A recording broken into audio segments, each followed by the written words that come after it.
Use this. Ah, there we go. I'm on the screen. Sorry about this, guys.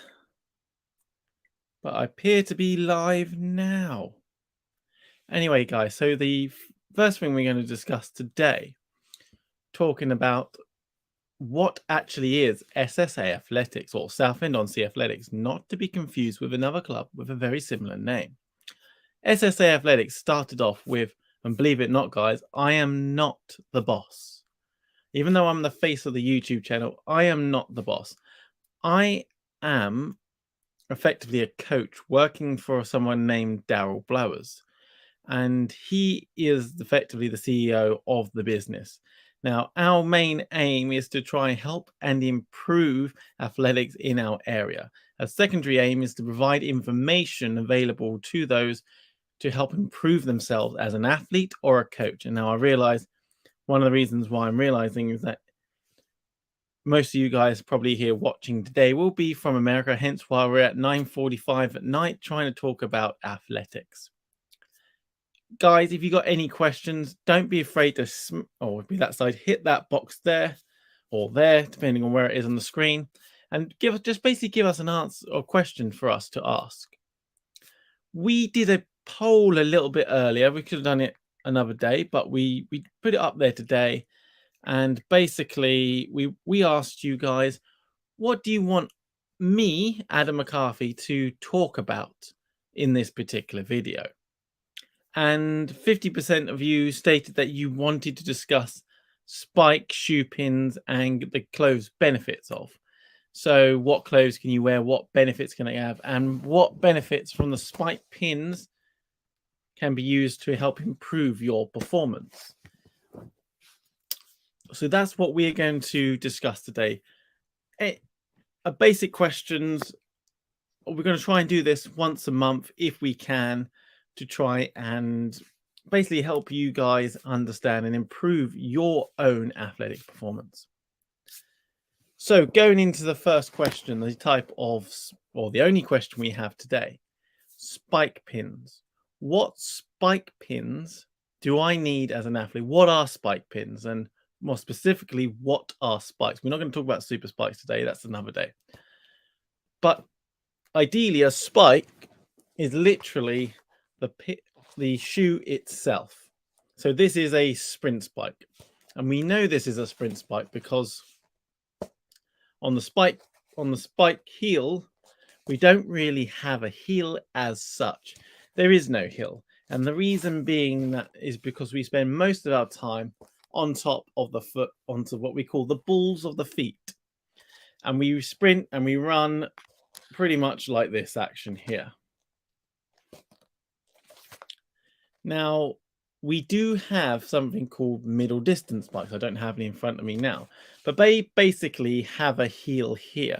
And the reason being why they have a heel is because as the athlete is running, they will connect more so with the heel on the ground. With sprint spikes, we don't. So therefore, we don't need this heel here. There are other types of spikes as well, different types of distance spikes that have greater heel. But one of the spikes that does have quite a big heel, and this is quite an old spike that got damaged the other day, so bear in mind why I got this flappy bit here. But that is jumping spikes. Now, in old school jumping spikes, before they changed the board, you used to have this flat bit here. And the reason being why you would have a flat bit there is pretty simple. In the old days, they used to have plasticine on the board. And the idea is that even if you got over this, you try and minimize that mark in the plasticine. Therefore, it's not a foul jump. Nowadays, we have automatic systems that create a laser across that recognize when you've gone over in the elite level. That's not quite readily available in the non-elite level yet, but one day it will be. So until that day, we're still having to utilize a system where someone looks over and goes, I think it looks over, and someone else goes, no, I don't think it does. But anyway, so that's the system we're using today.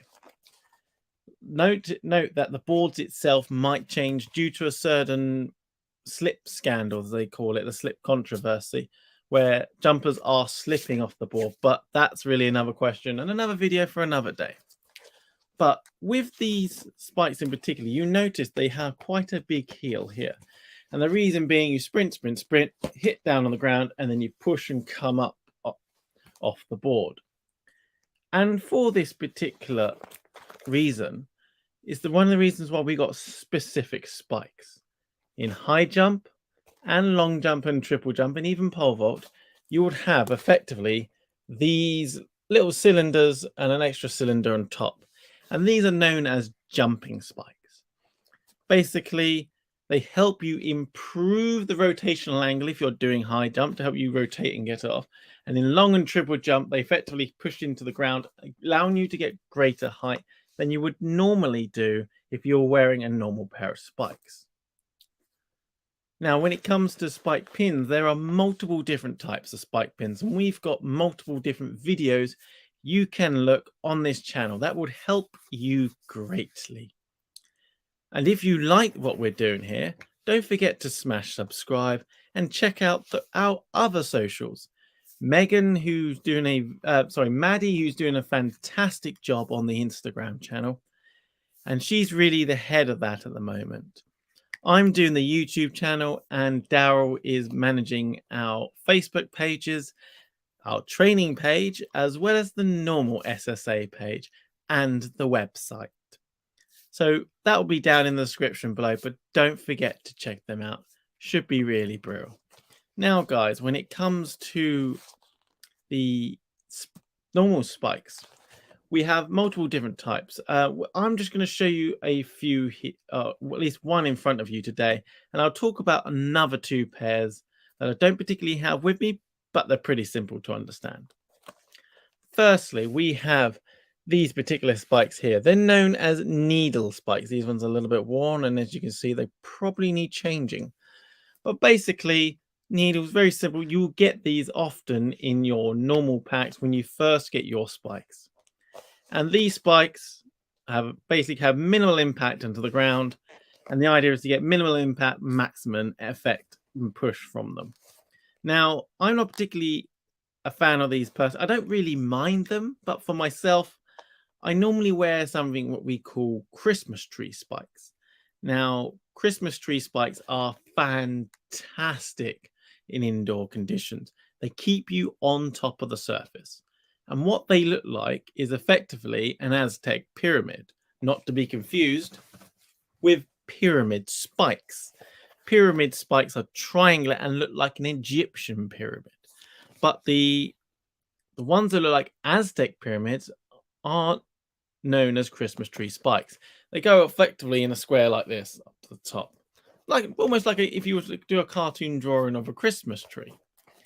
They keep you on top of the surface and therefore minimize the friction upon the ground, therefore making you able to run faster as a result, which is potentially beneficial, but not a lot of people like them because they don't feel they get enough grip to run faster.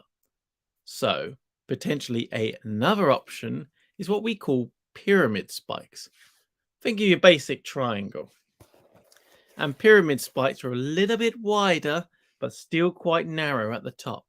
And the idea is that they get into the ground and they give you a little bit more friction. So by having a little bit more friction, they in theory can help you run faster. But at the same time, it's all down to personal preference. What do you guys prefer to wear on your feet? Wearing things like having spikes will definitely get you grip, but the certain type of spike will help improve performance.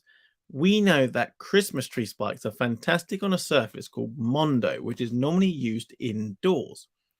Very hard surface, very springy, very bouncy. They use it in all elite and Olympic circuit tracks. On the circuit and the Olympic tracks. So fantastic for that. But when it rains, Mondo surfaces aren't particularly good at storing water. Therefore, the water stays on top of the surface. Makes it slightly more slippery. Therefore, wearing something that keeps you on top of the surface may not be as effective. Nonetheless, I don't mind that. I find that I can still get enough grip from the Christmas tree spikes. Now, with super spikes, many people are going across the grain. And there's many different examples. We don't really quite know what is the best spike for the super spike, so to speak. And the super spike basically is a spike with a carbon fiber plate in it. And the idea is that the carbon fiber plate gives you more press off the ground. Anyway, super spikes for another day. We're going to worry about basic spikes at the moment. Eventually, one day, all spikes will have a carbon fiber plate in it, maybe in the next 5 years or so, when they're able to get the price down. But Adam, fascinating tangent. Let's carry on. So with the modern day super spikes, the Christmas tree spikes may not be as beneficial yet because it keeps them too much surface and they can't necessarily get the full use of their carbon fiber plate and other technologies to help them run faster. But likewise, that is also a perception. There's something that's not proven by any science so far. So my advice, whether you're utilizing normal spikes or super spikes, is pretty simple. Wear the spike that you feel most comfortable in the weather conditions that are available to you at that time. Pretty simple to understand. Now, when it comes to the rest of the clothing, and before we start, guys, if you're getting value from this, don't forget to smash subscribe. These streams we're going to do every month, and hopefully I'll be able to utilize this so the camera quality be so much better.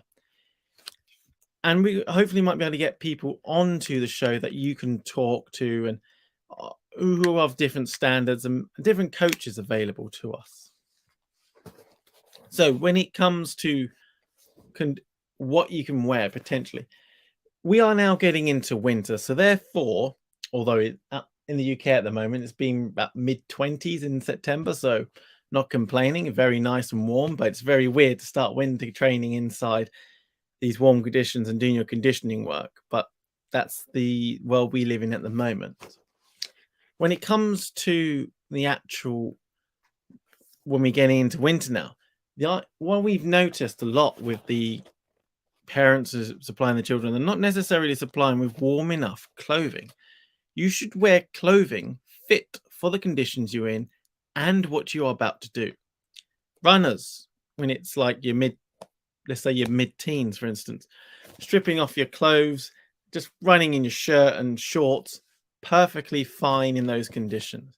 As a sprinter, you do a lot of sitting around. You don't do one sprint after another because you will not run fast. That's what you do for conditioning. So if you are doing that for your condition, not doing that for your conditioning, you will not run faster. So therefore, when we do our sprintings, we often have something between, and it depends really on the age group, usually between 5 to 8 minutes break. 5 is considered quite short for sprinting. I know a lot of you going, whoa, why is that so short for sprinting? Put it simply, we have something called the adenosine triphosphate system. Not going to go into too much detail, but your creatine phosphate, so your creatine system, that's your quick energy that the body has to use quickly in order to start that muscle moving. So that once we use up our energy reserves or our instant energy, it normally takes around 3 to 5 minutes to recover. So 5 to 8 minutes should be enough to help us with our sprint quickly. Now, if we want to do speed endurance, we just basically cut that break down a little bit. When we want to do speed, we make the break longer so that we are fully recovered to get the maximum fastest amount of time we can during that training session. So I hope that explains that. So you do a lot of sitting around. So generally with sprinters, what you'd normally see is that they would do their particular set, then they'll suddenly put all their trousers and all their kit back on to keep themselves warm. The muscles have to be kept warm. And if they are cold, you will not perform well. And that's regardless of the event itself. Whether you're doing long distance or whether you're doing the more power-based events like your jumping, your throws, for instance. You have to keep the muscles warm. So in between sets, putting clothes on may be a benefit to help keep those muscles warm, ready for the next set. It means you basically train better, but also helps you prevent injury. And what we've noticed at SSA Athletics is that a lot of parents are dropping off their children just with shirts or shorts or crop tops and tights, basically. And it's not necessarily beneficial for them in the cold weather, especially when they're lying around waiting for the next set. They're going to get cold. They might get injured. Not helpful. Now, as they get older, the parents have a greater understanding about what is expected of them. And they end up taking something like a backpack. Now, and containing extra clothes, if you've got a backpack, you can take off the excess clothes and put them into the backpack itself, or some kind of athletic bag. And as they get older, they get basically better at the event. You want a backpack or a holder of some description. So you can put your waters, your Lucozades, your spare clothing, your spikes in there. And it basically saves you just lying it around everywhere. You may take extra things like an electronic massage gun or something like that. Not particularly necessary, but it's a nice thing to have. Or your foam roller, for instance. Maybe you do multiple events and therefore you need multiple pairs of spikes. Maybe you've got your protein shake. Maybe you've got a protein bar, for instance. So all that has to be stored somewhere and normally gets stored in a backpack. So my advice, as you get more into it, take a backpack with you with spare clothing potentially. And that way you can put your spikes, your drinks, whatever else you need. Now, other than that, what you need as an athlete is some kind of, let's say, running shorts, or you want to wear the tight lycra shorts or the tight lycra tights. In summer, we wear shorts. In winter, we start wearing the long tights to keep our muscles warm. And there's nothing stopping you guys from wearing shorts and tights or multiple tights on top of each other. Whatever you can do to keep that muscle warm, ready before training. I know that some people like wearing the tracksuit bottoms. I'm one of them. I don't like wearing joggers because they don't really have a zip on the side unless it's really cold. That's my personal preference. So by wearing the tracksuit bottoms, I can take the zip up, I can put my shoes and spikes, and I can effectively take it off over my spikes, which makes it easier for it to put it back on. Likewise, some other people I've noticed before competition will wear lycra tights, and then they'll have their shorts underneath. So effectively their tights are acting as their trousers. Or as you say in America, your pants. So when it comes to what we wear on top, you can wear literally anything you want. You could wear a vest, wear a shirt, you could wear a crop top, whatever you like that helps you with your performance or your training on the day, and whatever feels comfortable that's relevant for the weather conditions that you are in at the present moment in time. No point wearing something too warm, no point wearing something effectively too cold when it's outside in winter. So that's my advice on what to wear. But what we're starting to see actually is some things that wearing these kind of like running jackets, but not necessarily something thick like this, but a light jacket you can put on. Some of them have finger holes so you can put your thumbs in, but they're not necessarily, they're quite expensive and they're not particularly necessary. You need to wear something that is effectively, if you're doing running, for instance, you need something that wears light. That's not going to make you overheat too badly. Likewise, if you're not effectively a runner, you can still potentially wear them in if it's effectively a time period where it's either too warm to wear a jacket like this, but at the same time too cold to wear a shirt. So that's kind of like the crossover. You can put it on over the top of your shirt, or effectively sometimes they can effectively be your shirt.